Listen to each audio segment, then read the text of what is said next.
من الغي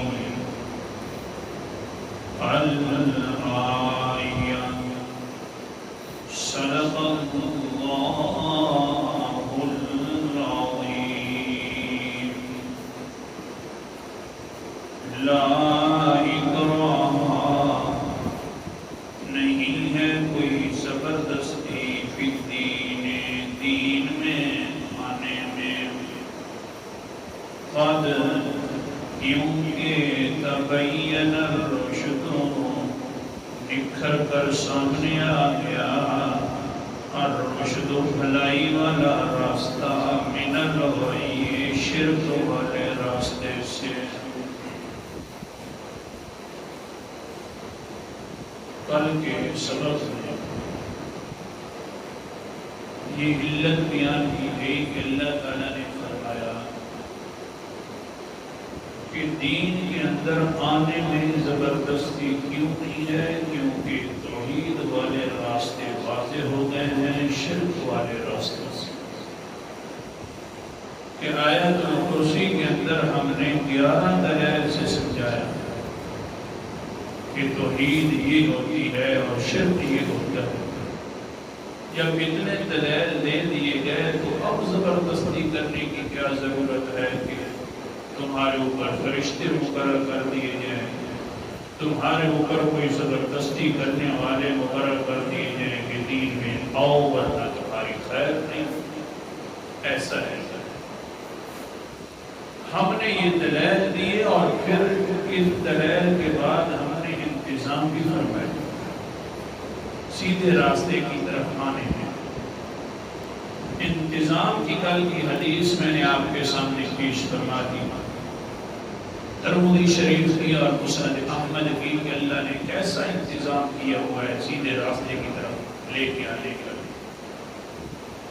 کہ قرآن مقدس بھی آگے سے بلاتا ہے اور اللہ تعالیٰ اوپر سے بلاتا ہے چلتے جاؤ سیدھے راستے کی طرف لیکن ایک بہت بڑا منتظم سراپا انتظام ہستی رہ گئی کہیں ایسا نہ ہو کہ اس کا ذکر نہ کرے تو گناہگار ہو جائے وہ ہے آمنہ ہلال محمد مصطفیٰ صلی اللہ علیہ وسلم ہاں یہ بھی ایک اللہ کے رسول کو مبعوث فرمانا اللہ کی طرف سے یہ بھی ہدایت کی طرف لے کے آنے کا اور توحید والے راستے کی پرچار کرنے کا بڑا انتظام ہے حتیٰ کہ اگر یہ میں کہوں تو بالکل بے جا نہیں ہوگا کہ قرآن مقدس اللہ تعالیٰ نے آسان تو بنایا تھا نصیحت حاصل کرنے کے لیے بڑا آسان تھا بندہ اس کی طرف چلے تو سمجھ آ جاتی ہے نصیحت حاصل ہو ہی جاتی ہے لیکن جتنا آسان پیغمبر کی زبان سے بنایا نا اس کی تو حد نہیں پیغمبر کی زبان نے قرآن مقدس پڑھا تو اور آسان بنتا گیا بالکل ہدایت کا راستہ واضح ہو گیا اب قرآن مقدس کا انداز سنو اور پھر حدیث سناؤں تو ابھی تک قرآن مقدس حضور صلی اللہ علیہ وسلم پڑھ رہے ہوتے اگلے آنے والے کہتے بس میاں ہمیں اعتبار آ گیا بڑا منتظم ہے تو لہذا ہمیں کلمہ پڑھا دے اشہد ان لا الہ الا اللہ تو اتنے انتظاموں کے بعد بھی جبر کرنے کی کیا ضرورت ہے اب تو جبر کی کوئی ضرورت نہیں جو مانے مرضی ہے نہ مانے مرضی ہے اب قرآن مقدس کا سبق سے یاد رکھنا کہ اللہ تعالیٰ نے قرآن پاک کو آسان بنایا لیکن جتنا پیغمبر کی زبان سے آسان بنایا اس کی حد بھی کوئی نہیں اعوذ باللہ من الشیطان الرجیم تیسرا انتظام سمجھا رہا ہوں اللہ بھی اوپر سے بلاتا ہے قرآن پاک آگے سے بلاتا ہے پیغمبر علیہ السلام قرآن مقدس پڑھ کے سمجھاتے ہیں کتنے بڑے انتظام ہو جائیں تو پھر جبر کرنے کی ضرورت نہیں ہوا کرتی خوشیوں سے لوگ آئے نا اسلام کی طرف سورت کا نام سورت قمر ہے اور 27 پارہ ہے اللہ تعالیٰ وَلَقَدْ يَسَّرْنَا الْقُرْآنَ لِلذِّكْرِ فَهَلْ مِن مُدَّكِرٍ۔ آیت نمبر 17 ہے، اس کے اندر کافی مرتبہ اس آیت کی اللہ تعالیٰ نے تکرار فرمایا ہے۔ مجھے اپنی ذات کی قسم ہے، ہم نے قرآن پاک کو آسان بنایا سمجھنے کے لیے۔ فَهَلْ مِن مُدَّكِرٍ، کیا کوئی ہے صحیح طریقے سے سمجھنے والا؟ من مدکر، صحیح سمجھنے والا، مزے کے ساتھ سمجھنے والا کوئی ہے تو آ جائے، قرآن پاک سمجھ آ جائے گا۔ لیکن یہ ہم نے بنایا تو بڑا آسان ہے، لیکن پھر پیغمبر جب تیری زبان کے اوپر جاری ہوتا ہے، جب آپ پڑھتے ہیں قرآن مقدس کو آسانیوں کی انتہاؤں تک پہنچ جاتا ہے۔ سورت کا نام سورت الدخان ہے، 25واں پارہ ہے۔ اللہ تعالیٰ فرماتے ہیں فَإِنَّمَا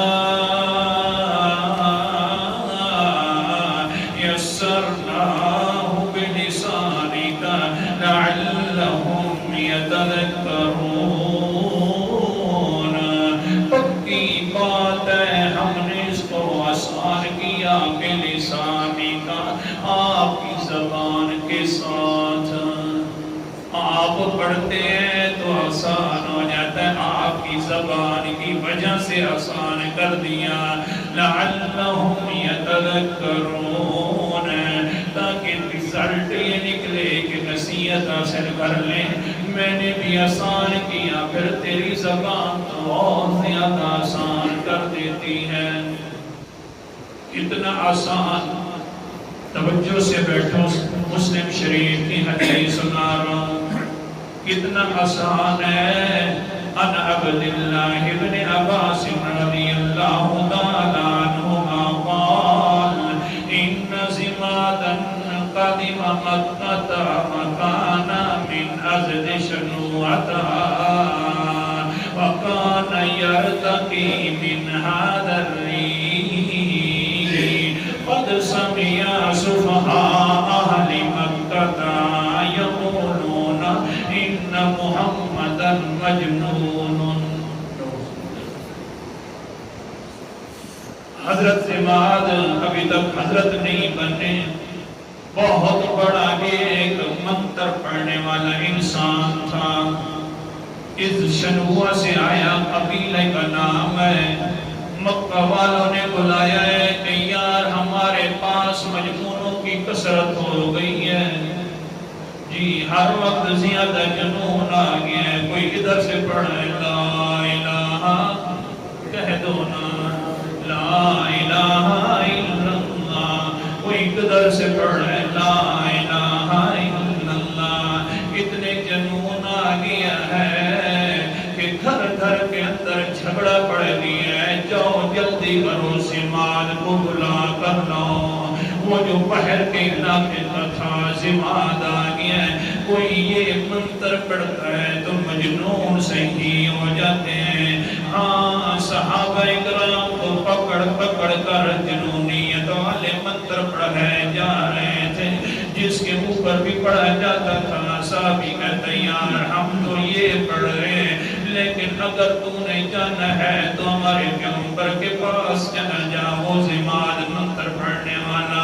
آگے سے لوگ کہتے ہیں نا نا یارو ادھر نہ جانا، وہ زماد وہ جنون مجنون بھی ہے نعوذ باللہ، اور ساتھ ساتھ وہ بہت بڑا جادوگر بھی ہے، جو اس کے پاس جاتا ہے پھر اسی کا ہو جاتا ہے۔ مہربانی کرنا، ادھر نہ جانا۔ اللہ اکبر کبیرہ۔ سنیے، مسلم شریف کی حدیث سنا رہا ہوں۔ ابھی زماد سوچتا ہے یار میں بڑا منتر گزار ہوں، میں منتر پڑھتا ہوں تو مجنون سیدھے ہو جاتے ہیں۔ ہاں ہاں، کہیں ان کا جو بڑا نعوذ باللہ من ذالک مجنون ہے، وہ اگر سیدھا ہو گیا تو سارے سیدھے ہو جائیں گے۔ اللہ اکبر۔ حالانکہ کافروں کی تو عادت بھی یہی ہوتی ہے، پیغمبر کا مقابلہ تو وہ کر نہیں سکتے ہوتے، صرف ایک ہی الزام ہوتا ہے، یا تو جادوگر ہے یا مجنون ہے، یوں کہا کرتے ہیں۔ سورت کا نام سورت ذاریات ہے اور 27 نمبر ہے۔ اللہ تعالیٰ فرماتے ہیں كَذَلِكَ مَا أَتَى الَّذِينَ مِن قَبْلِهِم مِّن رَّسُولٍ إِلَّا قَالُوا سَاحِرٌ أَوْ مَجْنُونٌ۔ آیت نمبر 52 ہے، نہیں آئے تھے ان سے پہلے کوئی رسول میرا پیغمبر جس کے پاس قوم والوں کے پاس کوئی بھی رسول آتا تو آگے سے کہتے یہ نعوذ باللہ بڑا جادوگر ہے اور مجنون ہے، لہذا میرا پیغمبر آپ کو بھی ظالم مجنون کہہ رہے ہیں، اور میں قسم اٹھا کر تیرے بارے میں گواہی دے رہا ہوں وَالْقَلَمِ وَمَا يَسْطُرُونَ، مجھے قسم ہے قلم کی اور ان باتوں کی جو یہ لکھتے ہیں، ساری باتیں تو لکھ سکتے ہیں اور میرا پیغمبر یہ نہیں لکھ سکتے کہ آپ مجنون ہیں، کیونکہ مَا أَنْتَ بِنِعْمَةِ رَبِّكَ بِمَجْنُونَ، آپ اپنی رب کی نعمتوں کے ساتھ ہیں، آپ مجنون نہیں ہیں۔ لکھنے والے جو بھی آئیں گے، توجہ کرو یارو، کام کی بڑی اونچی حدیث سنا رہا ہوں، لکھنے والے جو بھی آئیں گے لکھتے جائیں گے، لیکن تیرے بارے میں کوئی مجنون نہیں لکھ سکے گا، اس کی قلم خود کہے گی وہ ظالمہ کیا کہہ رہا ہے، وہ انسان کیسا مجنون ہو سکتا ہے جو سب سے زیادہ عقل مند تھا، کیا کر رہا ہے میرا پیغمبر، قلم کبھی مجنون نہیں لکھے گی۔ اچھا بہرحال زماد سوچتا ہے چلو کیوں نہ پہ بڑے تو پر دم رکھوں، منتر پڑھ لوں، لیکن ساتھ والوں کو کہتے ہیں مجھے پہنچاؤ وہاں اس بڑے کے پاس جس کا نام محمد صلی اللہ علیہ وسلم ہے، اور تم کہتے ہو، انہوں نے کہا نام یا نا ہم نہیں آتے تیرے ساتھ، خود چلا جا، کہیں ایسا نہ ہو کہ ان کی جنونیت ہمارے اوپر بھی اثر نہ کر جائے، ہم نہیں آتے۔ آخر کار یہ پوچھتے پوچھاتے ہوئے آ گئے محمد صلی اللہ علیہ وسلم، آ کر کہتے ہیں یا محمد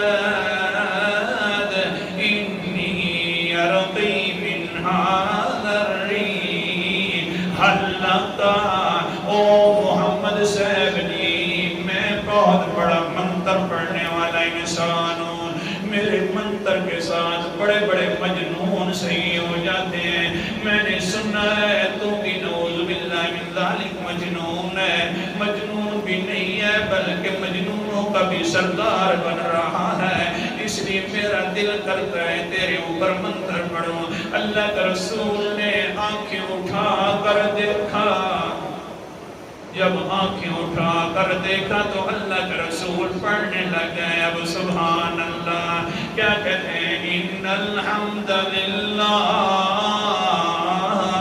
نحمده ونستعینه من يضلله فلا هادي له ومن يهد الله فلا مضل له، اشهد ان لا اله الا الله وحده لا شريك له واشهد ان محمدا عبده ورسوله، اما بعد، خطبہ پڑھا ہے، ابھی قرآن کو پڑھنا تھا پاک، اللہ اکبر کبیرہ، خطبے کے الفاظ پڑھے ہیں، وہ زمال جو آنے والا تھا وہ دیکھتا رہے گی اور کہتے فقال اعد انا کلماتک ہؤلاء، وہ محمد صاحب جی ان کلمات کو دوبارہ پڑھو میرے اوپر، منتر پڑھنے آیا تھا خود دم رکھوا رہا ہے، وہ منتر مجنونیت والے پڑھنے آیا تھا اب دم رکھوانے لگے، اللہ کے رسول دوبارہ پڑھو، اللہ کے رسول نے دوبارہ پڑھ دیا، ان الحمد للہ، تعریفیں ساری ہیں تو میرے اللہ کے لیے، نحمدہ ونستعینہ، ہم بھی تعریفیں کرتے ہیں تو صرف اسی کی کرتے ہیں اور مدد مانگتے ہیں تو اسی سے ہی مدد مانگتے ہیں. من یہد اللہ فلا مضل لہ, جس کو اللہ ہدایت دے اس کو کوئی گمراہ نہیں کر سکتا. من یضللہ فلا ہادی لہ, جس کو اللہ گمراہ کر دے اس کو کوئی ہدایت نہیں دے سکتا. اشہد ان لا الہ الا اللہ وحدہ لا شریک لہ, میں خود محمد گواہی دیتا ہوں کہ اللہ کے علاوہ کوئی اور الہ نہیں ہے, ایک وحدہ لا شریک ہے. واشہد ان محمدا عبدہ ورسولہ, میں گواہی دیتا ہوں کہ محمد اس کا بندہ ہے اور اس کا رسول ہے. دوسری مذہب پڑھ کہتا ہے قائد علی کلماتک ہؤلاء, اے اللہ کے رسول پھر بھی پڑھ تو بڑے مزے والے کلمے ہیں. قال اعاذہن رسول اللہ صلی اللہ علیہ وسلم ثلاث مرات, 3 مرتبہ اللہ کے رسول نے خطبہ پڑھا ہے. ابھی تو قرآن مقدس والی تلاوت رہتی تھی جس کو بڑا اللہ نے آسان فرمایا تھا, اسی کے ساتھ ابھی تو کام بھی باقی تھے.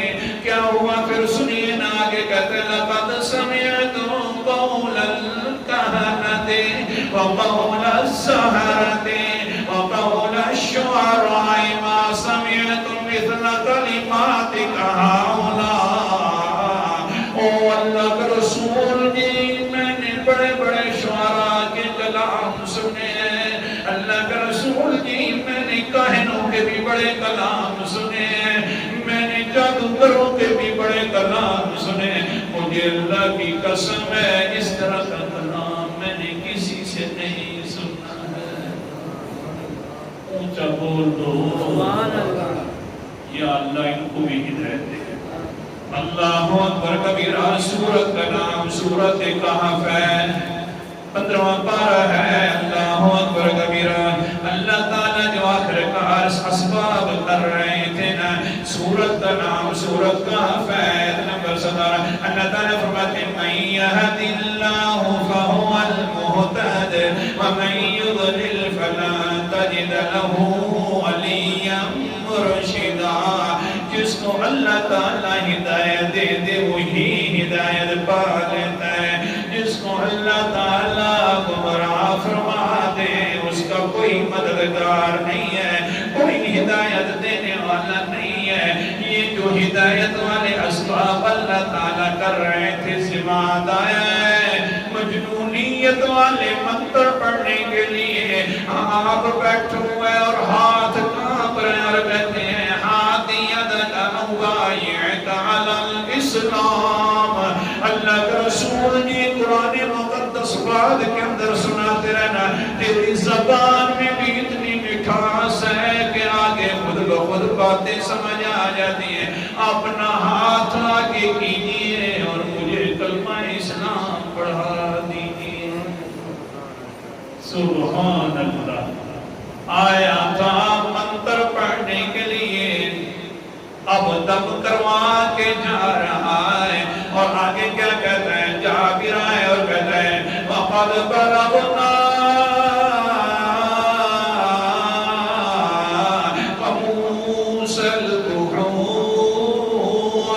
پیغمبر کی آپ کی باتیں جو ہیں سمندر کی تہوں تک پہنچ جاتی ہیں, اتنی اونچی باتیں ہیں. اور جو اتنا اونچا انسان ہو اس کو چھوڑنے والا ذلیل ہو سکتا ہے, کبھی کامیاب نہیں ہو سکتا. تو اللہ تعالیٰ نے انتظام فرمایا, کتاب اللہ بھی بھیجی اور پھر آپ خود ہی بلا رہے ہیں اور پیغمبر جیسا انسان بھی بھیج دیا. اللہ فرماتے ہیں قد تبین الرشد من الغی. اب تو ہدایت والے راستے سارے کھل گئے, اب کون سی زبردستی کرنے کی ضرورت ہے.